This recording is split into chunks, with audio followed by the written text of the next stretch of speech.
do, yeah. Do, yeah. Hallelujah.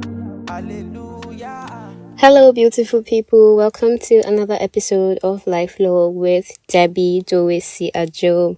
How are we doing? Personally, I'm good. It feels amazing to, be out of academic stress. I'm still working on my projects, but all in all, it feels great to not have to wake up every morning and prepare for class, 8 a.m. lectures, running here and there from one venue to the other. I'm just living my best life right now. So I've got another story from the storm before the storm. The 7th story. Oh my goodness. I can't believe we've made it this far. It just feels like yesterday when I started this short story collection and we're here already. So do keep in mind that this is a work of fiction. Names, characters, places, incidents are products of my imagination and are used fictitiously. Any resemblance to actual persons, living or dead, business establishments, events or locales is entirely coincidental.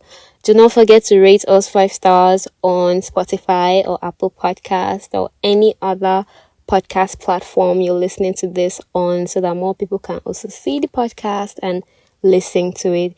Thank you. For today's episode, the title of our story is Love is Blind. Hallelujah. Hallelujah. I wish I had never met my husband. I wish I had never fallen in love with him. I wish I had never married him. But I was blinded by love. I wish I had the courage to leave him. Every day, I ask myself why I'm still in this marriage. By the end of this story, you're going to ask me the same thing. Sadness radiates through me like the sun on a bright and hot May day in Kano.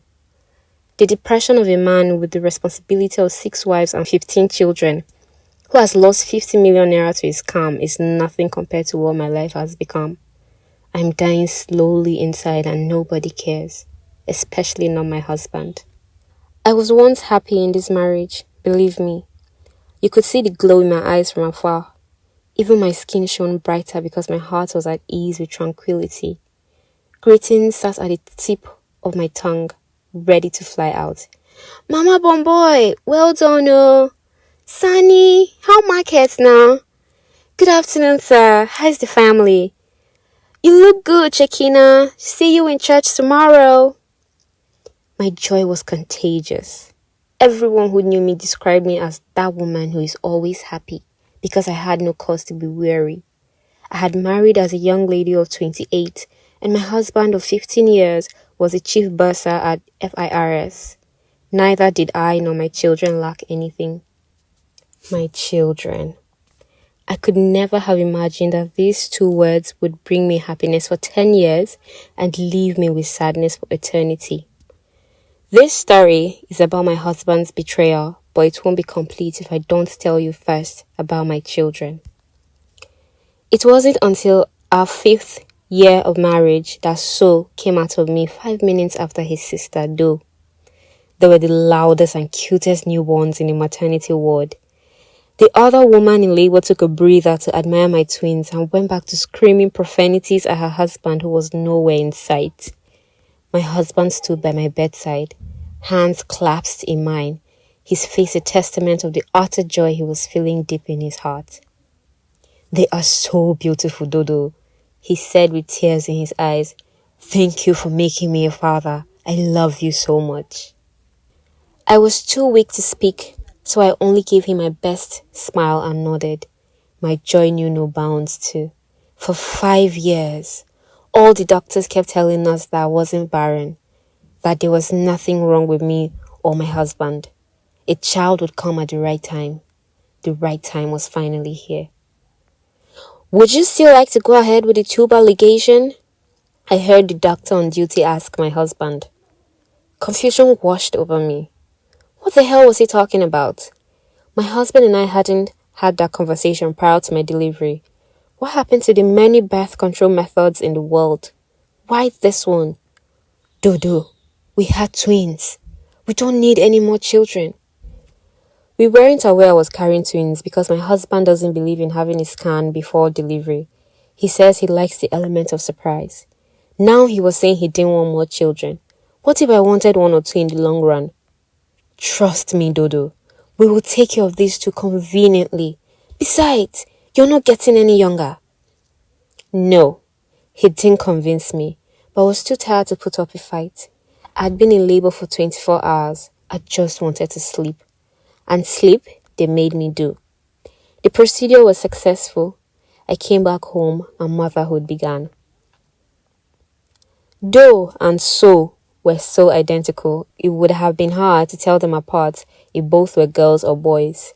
I loved my children and I was very protective of them. Dodo, Mama wants to come and spend some time with the children. My husband had announced a week after our return home from the hospital. I was gawking at Do and Sue in their cots next to our king-size bed. Their hands were bunched up in fists, ready to fight, even in their sleep. Which mama? I pretended not to know that he was talking about his mother. His mother who almost tore our marriage apart because it took me 5 years to give her a grandchild. This house is too quiet and empty. It needs the cheerful voice and cries of a little child. Can't you hear all the echoes? Look at this childless woman, Wambagu. You walk around this big empty house grinning like a clown with the aura of a queen when you should be wallowing in prayers and fasting. Ooh, so you can even dance. Tell me, is there a baby growing in that flat tummy of yours already? You can never trust all these girls of nowadays. What if she had misused contraceptives and done too many abortions in the past? How would we know? I don't blame you. I blame my son for tolerating your gutter behavior. Ish. I had endured all of those head-on confrontations and snide remarks with a calm heart. Not anymore. Mama is coming by weekend. I'm sorry, but I can't tolerate your mother and her excessiveness. We'll burn this house down if she comes over. Mzambi, I can't have two of them over at the same time. My husband said nothing, and I didn't see her till my mother left the house 2 months later. Her stay was brief, but good for the children. When my mother-in-law came, she was a changed woman. Shima, she sang at the top of her voice like a parrot trying to announce its owner of its existence. Shocked, I stood at the door, not moving or saying a word. I didn't know who the stranger was. In the blink of an eye, my mother-in-law had me in her arms, squeezing me ever so gently. My beautiful daughter, look at you. You have eye bags on your face. Not getting much sleep, I presume. Have you been pressing your stomach with hot water? Are you eating well? You know the Ahina would want more food, so you need to eat more too. Not to worry, I'm here now. Shoo, you're okay. Come inside. She went on and on, not giving me time to respond. Suddenly, I had become the favorite daughter-in-law. My husband was most elated by his mother's sudden change. I already knew her true colors, but I appreciated her enthusiasm and willingness to let me rest, while she and Shun did everything in the house. I didn't need a housemaid, but my mother-in-law wouldn't hear of it, and I'm low-key glad she insisted on my keeping the little girl. Even after my mother-in-law left, Shun stayed. She was very hardworking and respectful. I still don't know where that old woman got her from. When Do and So were old enough to be enrolled in school, Shun was enrolled too. My husband used to drive them to school every day and head to work afterwards. If he was running late, I used to take them. The day I became childless again was one of those days where you're bored and filled with general malice. But you're a housewife, so you can't let your emotions get the best of you. You've got a family to take care of. So cried throughout his bath time that morning, and his sister took over on the drive to their school. I was used to their sudden outbursts, so I bribed them with the promise that I'd bake them a cake by the time they got back from school. That placated them. While I needed my dough at home, my heart also felt like it was being needed in my rib cage. I wasn't enthusiastic about making the cake or even my day. When I got a call from the proprietor while the chocolate and vanilla cake was in the oven, I automatically sensed that something was wrong. It was exactly 2:05 p.m. School had closed 5 minutes before. Here is how the story goes. My husband had gone to pick up the children as usual, but he was on a business call, so he didn't cross the road to get the children immediately. While Shun waited with So and Do beside her, My children spotted their father's car and took off in his direction, not looking left or right. The screeching sounds of tires and my children's screams and shrieks from onlookers is what made my husband look up. But on the black and hot tarred road lay the bodies of my children, bloodied, lifeless, unmoving. The hit-and-run driver was caught at the next junction. The traffic warden, who is stationed outside the school to control traffic, especially when school is closed and children need to cross the busy road to get to their homes, called for backup and informed his colleagues on duty of the accident using his walkie-talkie. My husband rushed Do and So to hospital. The school proprietor called me. I was out of the house in a flash. I still remember hearing my heart beat in my ears throughout the taxi drive to the hospital. I'd forgotten that I owned a car. My husband was sitting on the stairs leading to the porch of the hospital, his head in his arms. He looked up at me and his eyes spoke the words I was dreading to hear. I was down on the concrete floor in the next minute, rolling and crying. I felt my husband's arms holding me down some time later. I think I also remember him saying something like, "Dodo, I'm so sorry. They're gone. I texted you. I didn't want you to come here. I'm so sorry." I can't recall what happened in the hours that followed, but I remember seeing a teary-eyed Shun in the car and a smoke-filled kitchen when we arrived. The cake had burnt in the oven. That was how my children left me, on the same day, just as they were born. They were 10 years old. Life has never been the same since. I'm 43 now, with no children and a husband to call my own. If it hadn't been for that tubal ligation, I know I would have been able to have another child. I blame it all on my husband. "Mommy, good morning." I look up from the stained spot on the center rug where Do had spilled my coffee once. It is Gusu, my husband's new wife, padding to the kitchen in her flimsy pink nightgown. She is 25 years old and I heard, pregnant already with his child. He brought her home 2 weeks ago. My children died a month ago. I nod in response to Ngusu's greeting. I don't resent the girl.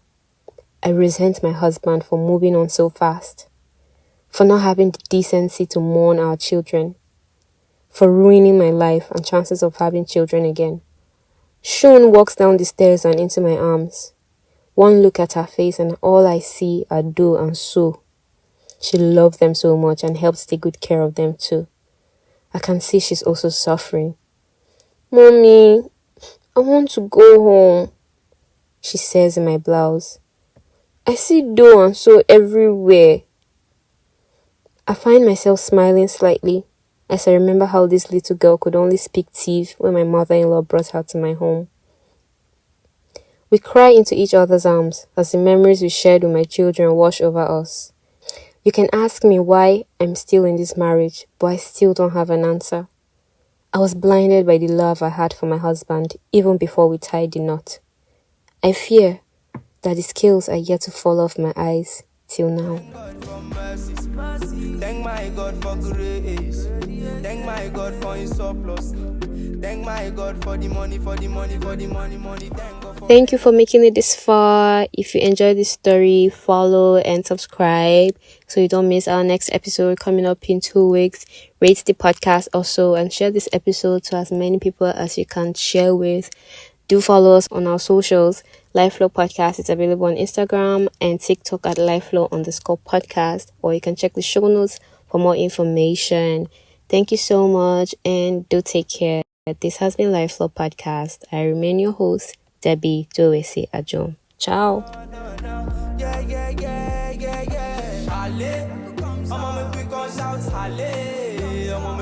Yeah.